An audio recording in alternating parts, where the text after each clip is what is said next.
The Chancellor Rachel Reeves is set to announce immediate government cuts in an attempt to plug a £20 billion black hole in the finances, which she says has come as a total surprise. It was covered up by the previous government. It's thought she will take immediate action to pause projects such as the tunnel under Stonehenge and Boris Johnson's 40 new hospitals programme.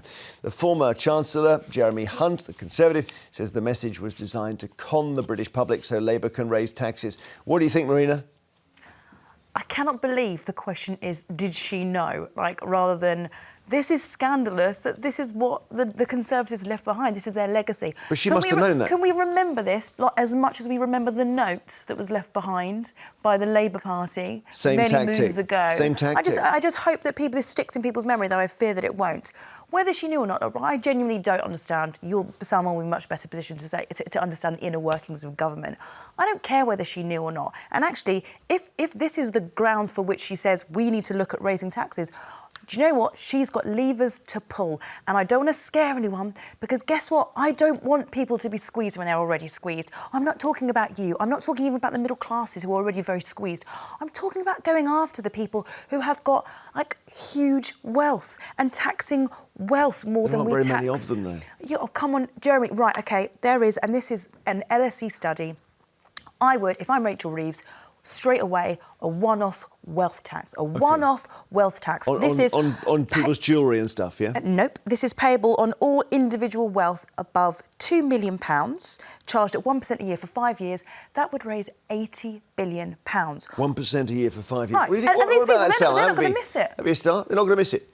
Well, first of all, what's the wealth that you're going to tax people on? So does it come to corporations? Is it personal wealth? If it's personal wealth, then people will fly. If you've got more than 2 million, then there's a way that you'd offshore it anyway. There's ways of protecting that wealth that would ultimately not benefit the exchequer. I mean, the question here is there a black hole? It's not a black hole, it's a shortfall. What she has essentially announced today, what she's described it as, is an audit. I've never heard that phrase used as a fiscal event before. She said that there's going to be an audit. What that means is what we wanted to deliver and what she would like to deliver and what people are asking for, there's a £20 billion gap between where we are and what that ambition is. That's a shortfall. It's not that there's been a cover-up of a black hole. No, it means we're not taking enough tax in to pay for what we're supposed to be spending. Right, yeah. Correct. But I mean, that's a shortfall. So it's a shortfall. It's not something that's been... black hole? It's not something that's been covered up. It's not something that's kind of not obvious. The IFS were talking about this during the election campaign. This is pure politics. And I get that she's going to have to make some tough choices. Nobody disputed that. The point of it is where does it fall? And how is she going to do it? So you've already listed the infrastructure programmes that aren't going to go ahead. What is going to happen to other spending? And crucially, once that shortfall has been met, in that all those bits in the government have been taken out, all that pricing has been taken out, what is she then going to do for recovery?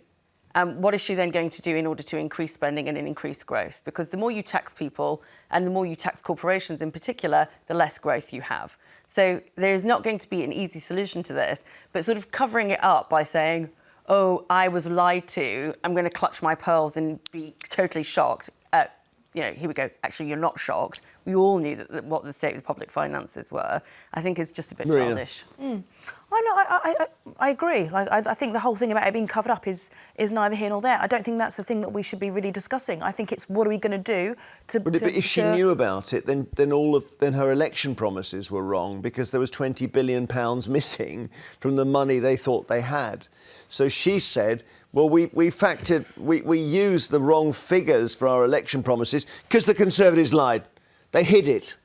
So it's quite an important thing, this, right? It's not like they don't have a track record for lying. So it sort of... But listen, there's a £2.7 trillion standing debt, which no one mentions at all. So I guess we forget about that. I feel like she's got things at her disposal that she can do. I know the inheritance tax is being discussed, and I think, You want to raise taxes? OK, again, hear me out. I'm not coming for the people who are already squeezed. I think our inheritance tax needs reform. If you look at other OECD countries, we've actually got quite a high flat rate, that 40% that kicks in after 325, £325,000 going to over £1 million if you've got a spouse. But I actually think what we need to have is a progressive system whereby the bigger the value of your estate, the more that you pay. And I also think there are so many reliefs. That is the system. Okay, but it is a progressive system. But it should be. So, for example, if it's over $1 million, then it's a bigger percentage, and then if it goes to 5 million and 10 million, if you whatever. have house price inflation, which we've had significantly in this country, then the inheritance tax, because most people's wealth is in their homes. Most people only own one home and they pay it off over a long period of time, and that's what they give to their children to help them along, right? Income. So the way that the inheritance tax works is already progressive, but also where are the hard? So just saying, numbers? A government report has shown that if you have estates worth over £10 million, for example, they pay on average 10% inheritance tax. Really? Yes, and this is a government report. Because of trusts and all that? Because of reliefs on agricultural assets and business assets. That's different. But this is about farms. and business assets. That's the reform I'm talking about. Okay. I'm talking about closing those loopholes so the people who can afford to pay. All right. Well, but let's go back to the subject, which is all about Rachel Reeves saying, "Oh my goodness, we've found £20 billion black hole here. We're going to have to take some action." And it could be higher taxes, and it could be making cuts like the tunnel under Stonehenge. Do you believe that she didn't know about this? Dennis in Portsmouth. Hello there. You think she didn't know? Well, I'll come on to that. I've been waiting for the inheritance word to be used ever since they won the election. There was a great avalanche. They're all at it. What we've inherited. Well, I seem to remember they were quite keen to inherit whatever it is they've inherited, you know. Well, yeah, that's true. They fought to win the election. So brilliant. Yeah. Why didn't she know about the 20 billion so-called black hole? They all do it, I suppose, all the politicians, but no, it just angers me, like Labour, this aspect of them. Well, it's possible that the whole thing is such a mess that she really didn't know because they were spending promises they couldn't afford. The Conservatives. Well, yes, up to a point, yes. Yeah. I would agree. We weren't in the idealist of situations, were we? Well, no, Dennis, thanks so much. Virginia in Somerset, hi. Good morning. What do you think? Is it? Do you think it's true that this is a surprise to Labour? No, of course it isn't true. They're well aware of what's going on, and if they're not well aware, they certainly should be as a major opposition party. I don't know why do they think, where does this money going to come from that they're going to give people they've promised? It's got to be found from somewhere. Well, they're now going to the spending. They didn't have many spending plans, but they had some tax raising, didn't they? They were going to put VAT on private school fees. There's a lot of things they weren't going to do to get the vote. Fair enough. And I've never voted Labour, but I give them a fair chance. Now they're in. Okay. But they must have known, and they've promised things, and they've got to fund it. And the only way they're going to fund it is by doing things they said they wouldn't do during the election build-up. Now they're in the position, how do we get out of this? Oh, well, we say there was a 20 billion black hole, which they were well aware of. What do you think about that, Salma? Deja vu coming back. Let me see if Salma thinks that. They left the note. Yeah, well, that they were aware of. Yeah, the IFS, the Institute for Fiscal Studies, which is an independent think tank that looks at all these kinds of things and tries to give an independent assessment, was talking about this funding shortfall of 20 billion and talking about how any incoming Labour government would have to make some hard choices. Now, I can absolutely appreciate why they didn't want to talk about spending cuts or tax rises. But they also went further and ruled out raising any of the 4 big taxes. So now there is a real worry about what they are actually going to tax, and more so for me, how much it's actually going to raise, because there are going to have to be public sector cuts that are coming down the track here. She's already committed to a rise in public sector pay. That's going to cost us a lot of money. Where else are we going to go, and what else is going to be cut? That's the question. Borrow. Maybe just borrow. Maybe that's the idea. I know you're so anti-borrowing. Well, you said that to try and lure me.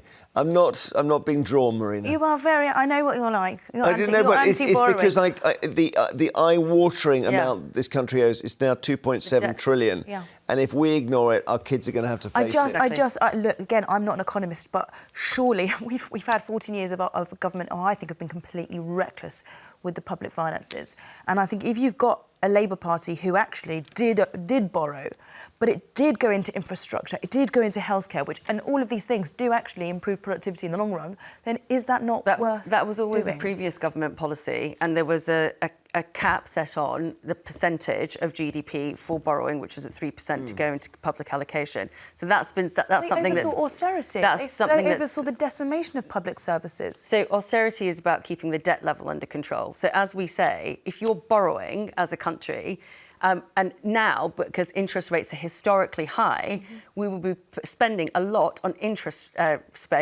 servicing debt and interest rates, as opposed to spending things on front line. So I have always believed, I mean, I'm a Conservative, I make no secret of it, I've always believed that debt is very bad for public finances. OK, Esri and Vale of Glamorgan, hi. Hello there, good morning, how are you? What do you think? Is this 20 billion? Do you think they knew about it before, or have the Conservatives hidden it? I think that they wouldn't have known about it completely because obviously until they're in government they wouldn't have had access to the information that they would have required to know about the full extent of it. But they would have. But I think anybody would have some idea that we are missing a lot of money. The billions on HS2, the PPE contracts, the billions that went out there. You know, we should already have this money, and there shouldn't be a problem. But what has happened is that too many people were on the take in the previous administration, handing out to friends and family and mates. And what I'd like to know is if we're going to get this money that is desperately needed for the nation, are we going to start doing asset seizures and making sure that people repay the money back to the exchequer? And are we also going to see criminal prosecutions to ensure that this sort of type of politics and the financial mismanagement never happens again? So you're talking here about the COVID loans that went missing, 16 billion, all the PPE that seems to where money's gone to suspicious individuals. Scheme, and not forgetting the billions spent on HS2. The waste. But COVID was very expensive, Esri. COVID wrecked our economy, as was the banking crash. Did anything else wreck our economy, Jeremy? Anything else happen? The two biggest things are COVID and the banking crash, aren't they? Brexit. Do we ever mention that? Well, You can mention Brexit by all means. Yeah, of course, yeah. Well, the jury's out a bit on that. 10 billion. So think about this. This is the black hole, whatever, that we're seeing, 20 billion. Fair comment. The Conservative government were going to commit to £10 billion just for the Rwanda scheme alone. This is why, to Esri's point, I do think there should be, if that happened at the top level of the company, there'd be investigations into sort of gross negligence and handling of corporation finances. Thank you so much. Thanks, Esri.